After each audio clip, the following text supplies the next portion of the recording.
गण गणपती नमः। संकष्टी चतुर्थीचे व्रत महिन्यातून एकदा केले जाते, जे भगवान श्री गणेशाला समर्पित असते। संकष्टी चतुर्थीच्या दिवशी बाप्पाची पूर्ण विधीपूर्वक पूजा केली जाते।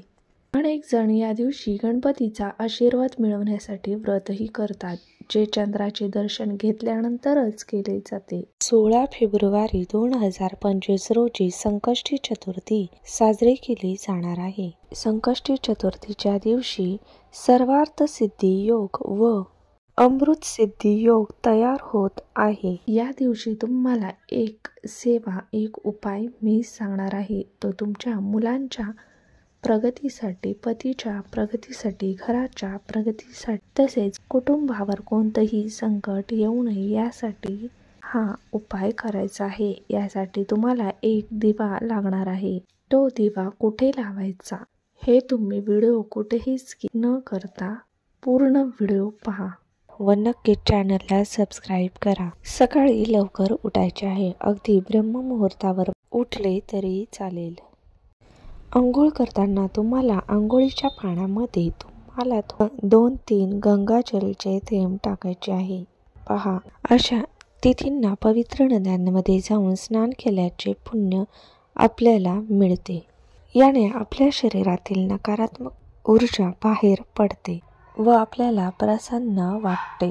यानंतर आपल्याला उंबरठा पूजन करायचे आहे, तसेच सूर्याला अर्घ्य द्यायचे आहे व अर्घ्य देत असताना ओम सूर्याय नमः या मंत्राचा जप करायचा आहे। दाराला आंब्याच्या डहाळीचे तोरण लावायचे आहे। यानंतर तुम्हाला स्वच्छ कपडे परिधान करा, देवघराची स्वच्छता करून देवपूजा करा। हा उपाय तुम्हाला सकाळी 10च्या आत करायचा आहे। यावेळी सकारात्मक लहरी जास्त असतात।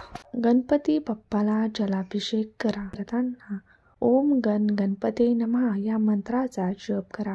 गणपतीला पिवळे फुले, फळे, पिवळे चंदन अर्पण करा। तीळ किंवा बुंदीचा लाडू अर्पण करा। संकष्टी चतुर्थी कथा वाचा। आता तुम्हाला करण्यासाठी कणिक मळायची आहे, पण त्या कणिकमध्ये मीठ घालायचे नाही, तर चिमूटभर हळद टाकायची आहे व ते पीठ मळून त्याचा चौमुखी दिवा तयार करायचा आहे। जर तुम्हाला हे शक्य नसेल तर तुम्ही आपली मातीची पंती सुद्धा घेऊ शकता। यानंतर तुम्हाला 2 वातींची 1 वात अशा 4 वाती बनवून घ्यायच्या आहेत व त्या दिव्यामध्ये त्या वाती ठेवायच्या आहेत। त्या दिव्यामध्ये शुद्ध गाईचं तूप टाकायचं आहे। जर शुद्ध गाईचं तूप नसेल तर तिळाचं किंवा मोहरीचं तेल घ्यायचं आहे। त्यानंतर एक प्लेट घ्यायची आहे। त्या प्लेटमध्ये तुम्हाला एक स्वास्तिक काढायचं आहे। स्वास्तिक हे मांगल्याचं प्रतीक आहे। स्वास्तिकवर थोड्याशा अक्षता अर्पण करायच्या आहे व त्यावर हा दिवा ठेवायचा आहे। दिवा प्रज्वलित करायचा आहे। त्या दिव्याला हळदी, कुंकू, फुलं अर्पण करायचे आहेत व हा दिवा तुम्हाला गणपती समोर लावायचा आहे। घरातील गणपती समोर लावायचा आहे।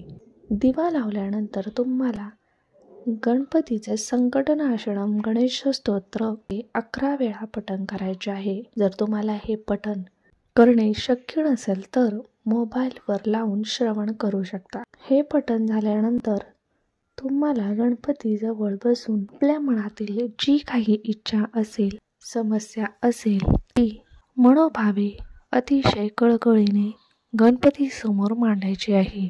आपल्या कष्टाला नशिबाची साथ मिळत नाही। काही केल्या, कितीही प्रयत्न केले तरी योग्य ते फळ मिळत नाही। जे काही तुमच्या मनात आहे ते श्रद्धेने बाप्पासमोर मांडायचं आहे। बाप्पा नक्कीच तुमच्यावर येणारे सर्व विघ्न दूर करतील। आता हा दिवा जास्तीत जास्त प्रज्वलित राहील याची काळजी घ्यायची आहे। हा दिवा चौमुखी असल्यामुळे आपल्या घरावर 4ही दिशेने येणारे संकट हा दिवा दूर करतो। दुसऱ्या दिवशी हा दिवा तुम्ही उचलायचा आहे व वाहत्या पाण्यामध्ये विसर्जित करायचा आहे। हा उपाय केल्याने साधकाच्या सर्व मनोकामना पूर्ण होतील व जीवनात सुख समृद्धी येईल व गणपती बाप्पा तुमच्यावर प्रसन्न होतील।